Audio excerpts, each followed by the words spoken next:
Hello and welcome to the 15th and final week in Introduction to Sociology, and congratulations to all of you that have made it all this way here to in our final week.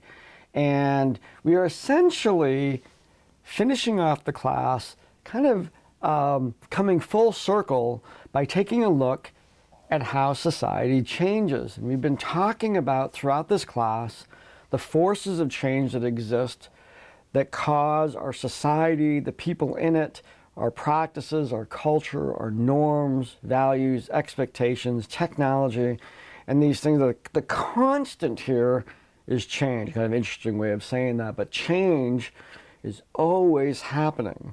And how we as individuals, and even as how whole societies adapt to these kinds of changes coming along, really has a lot to do with how successful we are. So in this chapter, we're going to look at social movements, the things that happen within our society, both as a function of the way in which societies move and change, and then in particular, when we purposefully, as in the form of social movements, attempt to bring about change. Now,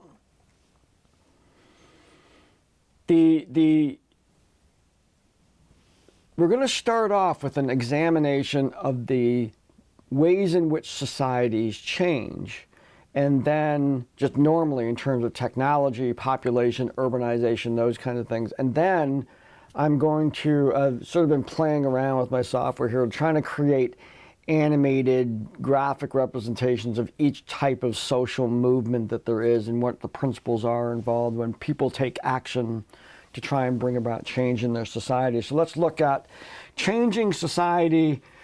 Of course, technology coming along, changes in technology, changing the way that we live, changing the items that we have, how we interact with knowledge, what kind of jobs that we do, the expectations that we would have. Urbanization, people moving into cities and cities sprawling, continue to do that. We need less individuals farming because of technology. Therefore, there's a lot more work to be done in urbanization. And then, of course, how urban cities and centers change over time. Industrialization, the continued process with the automation. Again, we're seeing technology reign here.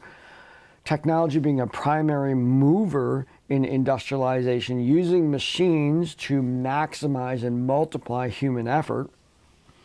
That whole process, how social institutions are created, how they last, the norms, values, and expectations of those social institutions. And we spent a lot of this class actually looking at those institutions.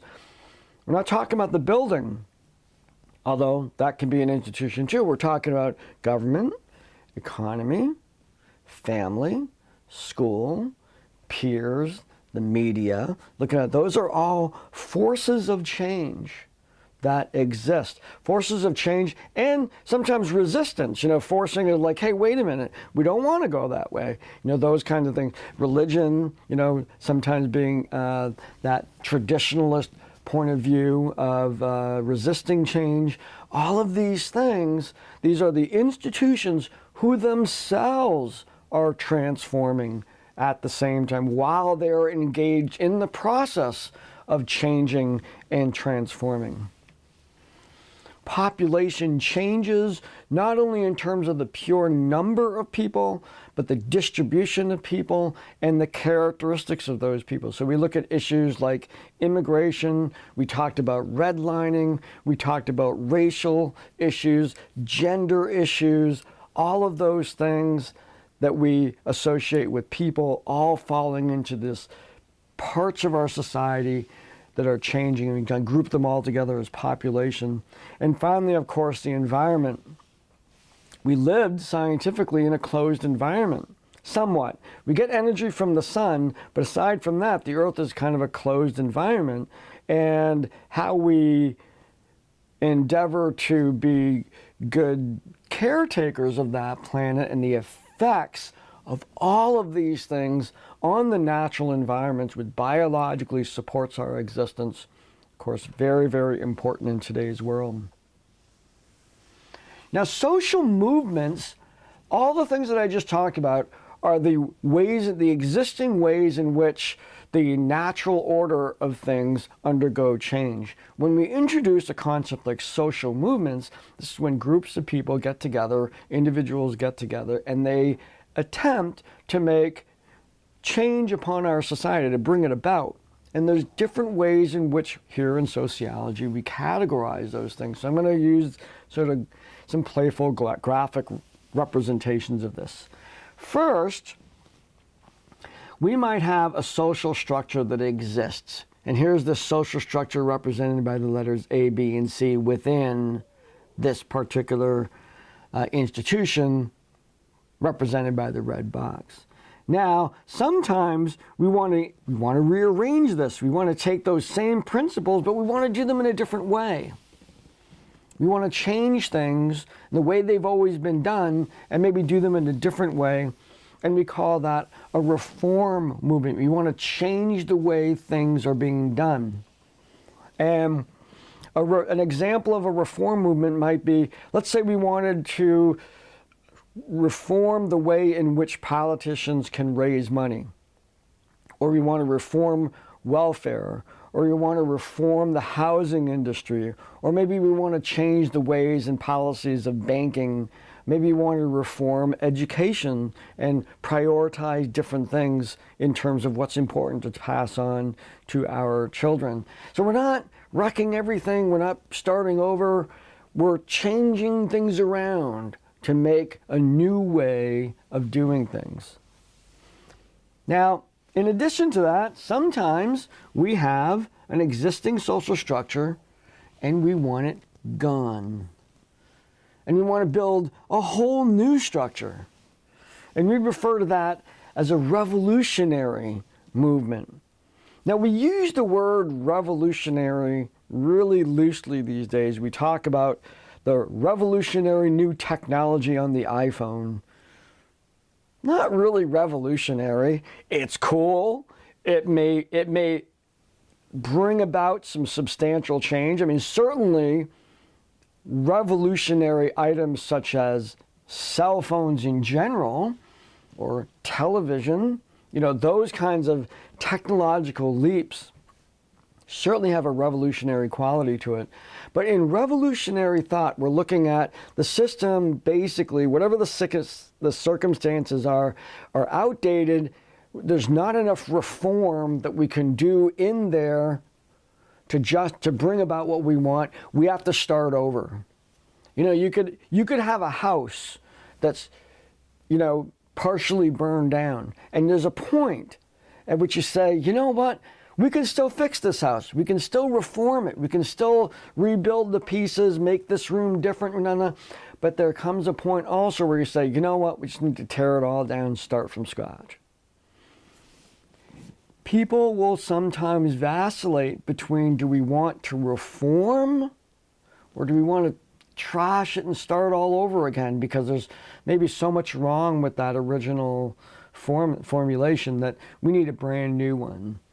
And so both of these are ways in which individuals and groups can approach dealing with social issues. And this is probably really, really pronounced right now, where individuals with revolutionary states of mind would be let's say the Capitol riots, and of course the BLM-related riots and whatnot, were just like the system's broken, we need it all torn apart, and we need to start over. We need to create something better. Obviously, two very different perspectives on two different issues, but the mindset is the thing that we're looking at is too broken. We can't fix it. We have to start over. Now, the challenge with that, of course, over history is what we've seen. There's winners and losers in that. I mean, when we break something apart, particularly if we break that thing apart violently, then innocents get in the way. Innocent people are hurt, innocent people are killed. And I'm trying to be as broad as I can in terms of this. Even if you came into a company and just had a revolutionary new way of, progressing that company forward. And so it meant tearing down things. People lose their jobs. People, there's consequence to that. Now you have to weigh that consequence with the ultimate results. Will what you recreate be better? And certainly when we look at the revolutions that have happened around the world over history, we see, of course, the Russian Revolution, French Revolution, American Revolution, Industrial Revolution, those kinds of things. And those were long years in the making when it was finally recognized that the current system was untenable, was not able to survive the way it was. It would hold people back, and it justified the revolution. People were still hurt. People were still damaged. Things were lost. But nonetheless, we have fundamental changes like that. So we're often in that contemplative stage right now of like, well, can we reform this? Can we change this? Or do we need to just gut it, get rid of it, and do something else? So let's say, for example, a hot topic, of course, is the Affordable Care Act, known as Obamacare. Like, is that system right there, which we would almost predict that it would have faults, because you're talking about economic forces. It's not going to be a completely predictable. Insurance companies didn't necessarily act the way we thought that they would, or that the framers of that particular policy thought that they would. And so does it need to be revised and reformed, or does it need to be destroyed and built up again? And I think it's important as we approach revolutionary approaches that we understand what the original structure was supposed to do. What did it bring to society? What stability did it bring to society? So in the example of Obamacare, we might say, okay, let's say you're a revolutionary state of mind, you want to get rid of it, build something else. Will that new thing achieve the positive, very forward-thinking goals that were achieved by Obamacare, such as, being able to keep your kids on your insurance for longer, for not being rejected because of pre-existing conditions? These are all things that we kind of like. Make sure that reform may be a way to make that work, and ensuring that if there is a revolution, that there's another plan, because we've gotten used to that. We've gotten used to that idea, the things that did get changed in a progressive way. Just an example of how we vacillate between reform and revolution.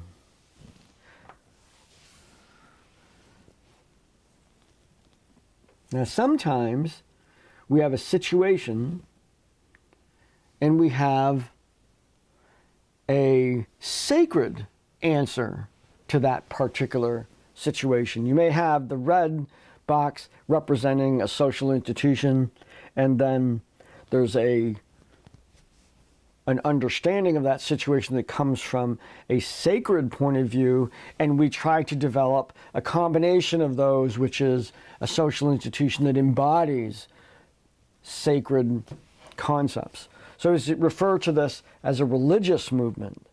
You might see this as, we can see this within religion itself. There is, of course, when you look at religions across the world, we see that there's lots of reform and revolution that exists within all the different faiths. Just within the Christian religion, there was the Roman Catholic Church, then there was the protesting reformers, or the Protestant Reformation. You can see those words right in there, the idea of a reform of the Roman Catholic perspective on religion, and then a reform of that. And then from that Protestant Reformation, it actually introduced, in many cases, within those religious structures, the concept of democracy. And once you introduce democracy, then people's opinions on what is okay and what is not okay start to play out.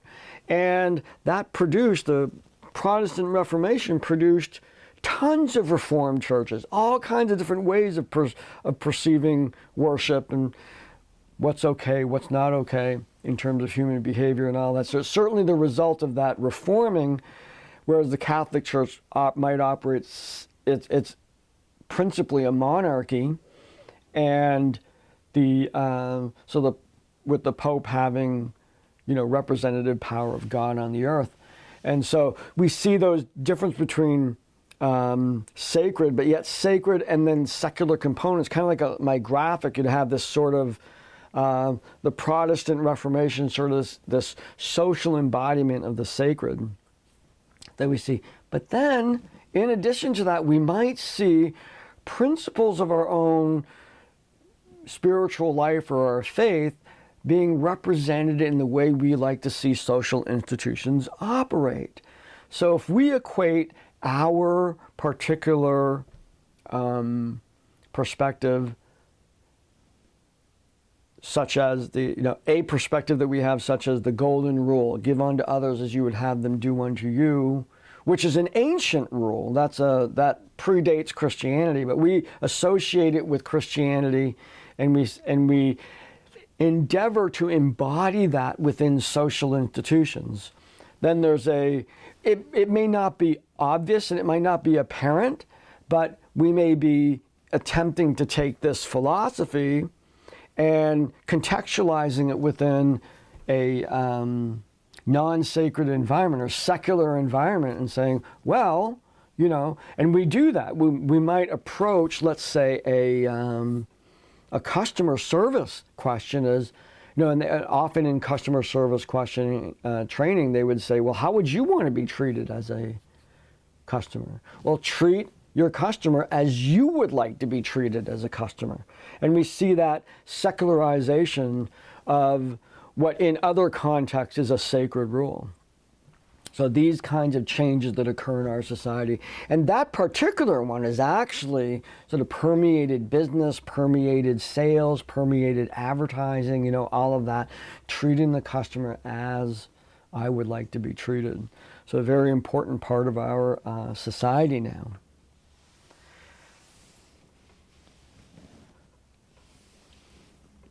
Now, in this particular example, we look at an existing structure, let's say, that's based on fossil fuels, for example, and then there's an alternative, in this way representing renewable resources. So what this represents, the conflict or the discussions that we would have between the red and the blue in this particular instance are alternative movements. There's another way to do this. Yes, we can still be an industrialized powerhouse that's based on, initially right now based on fossil fuels, but can we do it differently? Can we do it more in line with the natural balances of the planet, and also certainly more in line with issues of equity and economic fairness?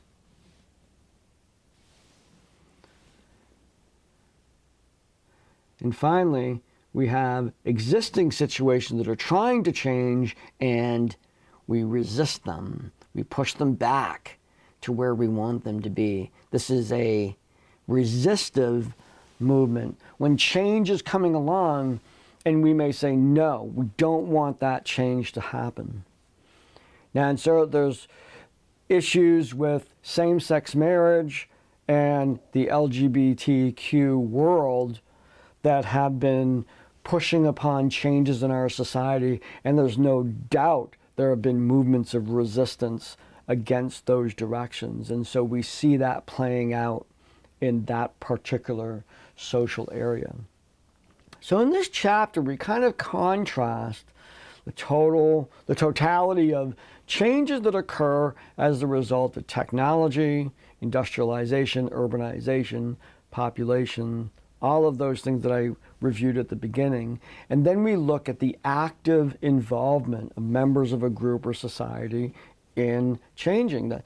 Now remember, this is always scalable. We can actually think about each one of these things just within our smallest social circle, our family, and we can represent reform changes, revolutionary changes, religious, resistive, alternative. We can see all of those things play out in the changes that occur in the smallest of our groups, while we can see those same factors changing our society at large. And this is what I think is probably the coolest aspect of studying both psychology and sociology. Is that we just review these ways in which things change. Technology, not only does it change our world, it changes our minds. It changes the way we behave and the way we think. So we have that sociological impact and the psychological impact. Let's say we're looking at alternatives, right? So we have, let's say in a family,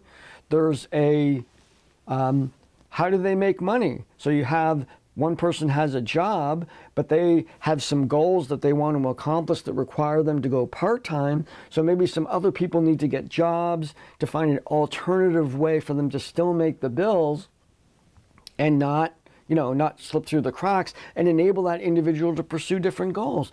So a family might look at alternative ways to get the money making done, or alternative ways to do their personal budget, or alternative ways in order, let's say they want to move from a meat and potatoes family to a more vegetarian and vegetarian and fruit-based diet. That would be a reform, might be revolutionary. So we see these things all as scalable, and they affect us as individuals at that psychological level, the changes that occur in the wide world, how that trickles down to our family and the changes we make in our family, the changes between us and our neighbors and whatnot. And we are embedded, these psychological beings, that we are embedded in this social environment that's changing, and our individual interaction with that represented by our ability to adapt. And such a cohesive way of understanding how we exist in the world. So if you haven't taken Intro to Psych, you haven't taken psych classes, go ahead and take those. As we end this class, greatly encourage you to look at other sociology classes that we offer. We have Death and Dying, we have Social Problems, and we have, of course, other psychology classes, Social Psych, which is a kind of like combination of personality, and those personalities, the actual personality class is very culture-based. So you're looking at personality through the lens of culture. Again, that idea that our social circumstances impact the shaping and expression of our personality. And what you'll find in most of the work that I do here is that looking glass self, that committee that we have, remains just center focus at both the psychological and sociological construct, helping us understand how we behave, not only as psychological beings, but psychological beings in the context of a social environment. So I hope this class has been really enjoyable. Right now, for this particular chapter, the assessments are a discussion about the current status of the hashtag movements like Me Too and BLM and all those that have become ways in which people have communicated about their thoughts in this area. So that's the chapter 1 discussion. And then the chapter 21 might be an assignment, might be a quiz. I might have written this wrong, but is service learning in school. Now, prior to this time, and this is something I need to address inside of this course book, service learning was the only option available for my sociology students, and doing the research paper, or what I'm calling the information literacy paper, was the only option in psych. Because of the pandemic, I've opened both up to both. I would like to eventually return to them being exclusively different from one another. But in that context, at this point, I would have expected everybody will have done their service learning project. Very few of you have chosen to do a service learning project. For those of you who have, you can respond to this particular assessment as it's written. For those of you who haven't, and there's already been one of you that has reached out to me saying, what do I do with this? I did an information literacy paper. Consider the notion of requiring service as a giving back entity within schools. Lots of schools require it. We don't at KVCC, and I'm actually leaning a little bit toward keeping it that way so that we don't require volunteers. It's kind of a little weird way that happens. But the notion of individuals serving their communities, particularly as you are attending KVCC, that you are actually receiving a form of welfare, which is much of the bills that we have here at KVCC are funded by external sources, not by tuition. So tuition only covers a part of the bill, and therefore I feel confident that you would feel okay that we ask our students to give back a little bit. And so it's just contemplating that. And certainly, what can be learned from the model of service learning. Go ahead and read that assignment and see what it is that I'm looking for in terms of what people should gain from their service learning project, and simply reflect on that. For those of you who haven't done a service learning project. For those of you who did, this is an easy assignment. Reflect on your experience, again, the same way in which you talked about it in your actual reflection paper for that assignment. So I look forward to all of these things coming in, looking for finish up the class, finish strong, put great effort into this last week, these last couple weeks, put them together. Lots of effort in your other classes, and I look forward to seeing you in the discussions, and have a great week.